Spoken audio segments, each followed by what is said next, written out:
So the patient is going to be sitting in the chair. I already gave Helen her instructions before I climbed up here.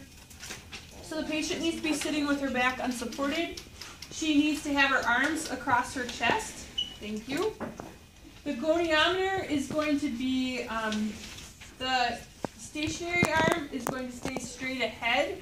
I'm going to use the moving arm to bisect her body. I'm going to be watching that she not rotate her head, okay, and that she's rotating her entire body. So I'm going to be in this position. I feel like I'm going to fall into her, and that would be a great video. So I'm going to have you rotate your body to your left, please, without moving your head. Okay, and come on back. I got 0 to 67 degrees. I don't know if I don't like it. I don't feel very good about this at all. I would much rather do the tape measure method because it seems like there's way too many things that could go wrong. One of them is I don't feel very safe up here, and I feel like I'm having to lean into the chair to support myself. So because she's tall enough, I would not ever use this method with her because I'm up so high. Okay? The acromion? I don't think that's going to help my problem. Okay, let's say you go to the right. Are you lining up nose again? Yeah. Go ahead and come back. 68 to her right. So both of those measurements I'm getting pretty close. But whether you use the stationary arm to the front or to the side, that's what they're rotating. So it doesn't matter, right? Because those are orthogonal. You have to pick one. It's one that you're going to be able to maintain. The problem is what you're using to line up, whether it's her bisecting her body or you're using her acromia, that's what's moving. Okay? So next year we're taking that off the list. I like that idea. All right. So the other two that we need to cover are with the inclinometers. We only have 4, and you need 2 to do the measurement. Can you put your shoes up on me, please? So if you remember the inclinometers from the CROM, these are going to point actually up, and they're going to stay pointing up. And so we're going to use these in this position to measure flexion and extension. Phelan, would you mind grabbing Sam and just moving him out of the way so that I'm not blocking these guys?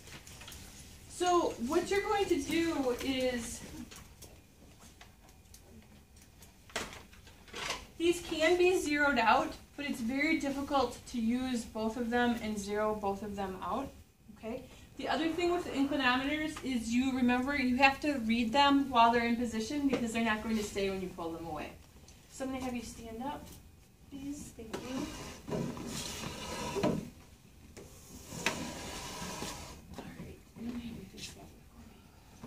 So, pull me into footstool. So, in this position, oh, and you still have your mark, that's awesome. I swear I showered.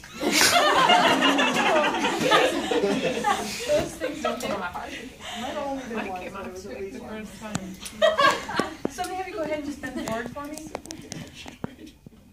Okay, come on back up. So, you guys are a great audience because no one moves straight. So Callan deviates to her right when she goes down, and her rib angles on her right become pronounced as she goes down. Okay? So that to me is interesting, and that's more interesting to me than whatever number I'm going to get in just a second here. So to measure that flexion, there's a little line right there, and you want to line that up with her PSISs. Okay, and she has that line for me already on her back. That was a good idea, Annette. So with her standing up nice and straight, I'm putting that line on the PSIS. The thing is straight. Oops. You never want to say oops when you're behind your patient. There you go. Thanks. So I zeroed. So the thought is that we're going to get a measure, and this is going to represent the pelvic motion, and then we're going to get a measure with this one that's going to represent the lumbar motion, and then you're going to subtract the pelvic/hip motion from the upper one to get the true low back motion, okay? So we're gonna put this one here. The problem with these is they don't turn very well at all.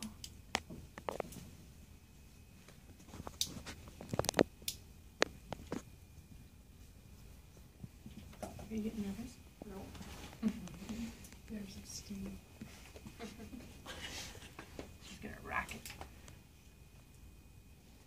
Alright. Oh, boogers. Until I have a 5-year-old. Boogers is the worst word that comes out of my mouth. Which isn't true. So I have them zeroed out. So go ahead and bend forward and try to touch your toes for me. Wow, I'm in a bad spot. Okay, so this one is reading 50 exactly. Thank good Lord. And the other one, come on back up, is reading 92. Yeah, because these are in 2-degree increments. So what did I say this one was? 50. 42. So the difference is 42. The difference is 42. So I would report it in 42 degrees. Okay? Now I can do the same thing.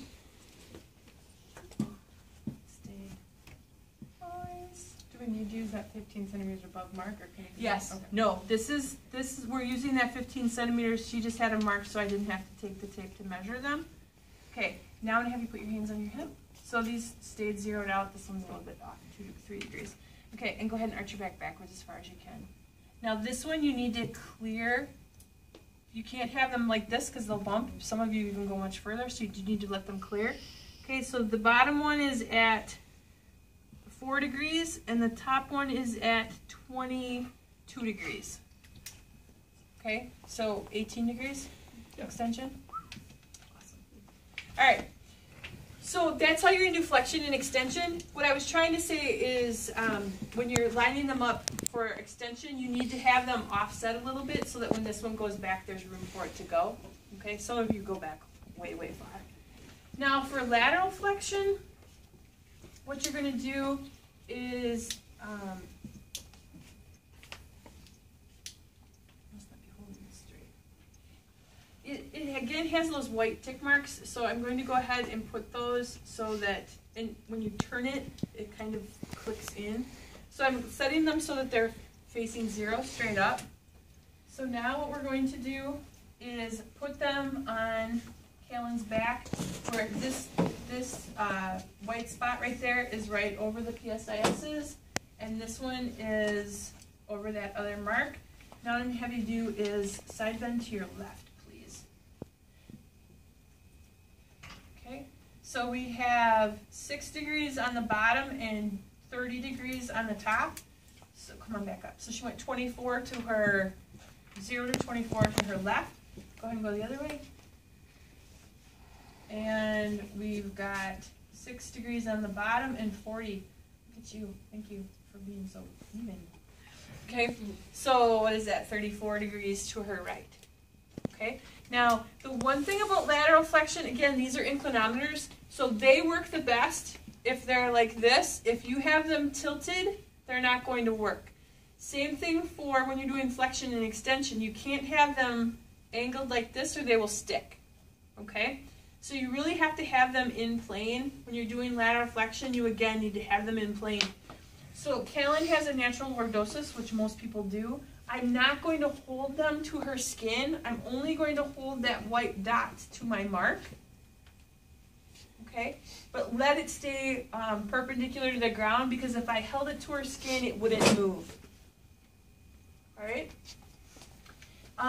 There is something called the BROM that's similar to the CROM. It's like a back belt that you strap on that has all the inclinometers attached right to it to allow you to get those measurements. It's really expensive and it's a little bit cumbersome because it's hard. You have to get multiple sizes to fit multiple morphologies, so it's not nearly as popular as the CROM. Okay? Clinically, for me, you've certainly heard my bias. I care a lot more about the quality of the movement than I do about quantity. So I'm going to just tape measure it all. I'm going to do fingertip to floor so I have a measure, but very seldom would I use inclinometers in the clinic for low back because I care a lot more about quality. I don't know, you two are. Okay. That certainly isn't going to be true for all of your CIs. That's just my own perspective. I'm much more of a manual person. for the low back, and so I take measures just because I have to, as far as range of motion. Sorry that that's on the video. Okay. So when you were talking about how Callan's ribs are more pronounced on the left, On the right. on the right, Mm-hmm. where would you note that in your documentation? So I would,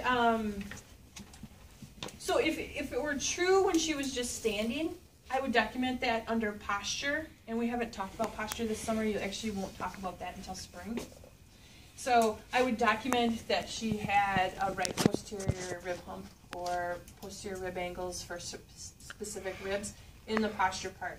If there was something that showed up in her movements, I would document that right in range of motion with whatever I observed. More likely than not, that information is interesting to me, and that's going to drive the rest of my exam. So I might not get super detailed in my note, but rather it will help me go, okay, I need to make sure that I palpate the thoracolumbar, spinous processes, and transverse processes, and make sure I do it in flexion, because that's where I saw interesting things happen. So I'll use that to guide my exam more than the documentation part. But I would at least mention, especially like Scott's craziness when he opens his jaw, that absolutely would get documented when I measured his range of motion. Okay. Sorry. Would we document which tool we use to take the measurements? Yes. Well, so again, for units, if you're using tape measure, it's clear because it's a different unit of measure. There are ways you can use the goniometer. You can imagine that it's just crazy to use a goni for low back. But you could use it or the inclinometer, so there you do need to say what device because the unit of measure is always in degrees. So we just put that in parentheses? Mm-hmm. Mm-hmm. So just like we have behind carry, trunk active range of motion, lateral flexion, if you measured it with an inclinometer versus a goniometer, you would just put that in parentheses right there. Okay. And it's a range? 0 to... It is a range if you're using the inclinometers. And are there norms? No. No. Oh, so it is a range, so you take the difference. The and then clinic it's you 0 work to at even 100. have inclinometers? I don't think mine did. What was that, Kevin? I don't think the clinic I worked at even had inclinometers, or at least I never saw them. It could be. I mean, we had them at our clinic, and we went on a big run where my boss, for defensible documentation, wanted to make sure we were using inclinometers, and that lasted, I don't even think 5 days. Now the CROMs, they're so easy, and especially in outpatient ortho, you can throw that on someone and get numbers like that. So the CROM was, we had 4 CROMs and only 8 treatment rooms.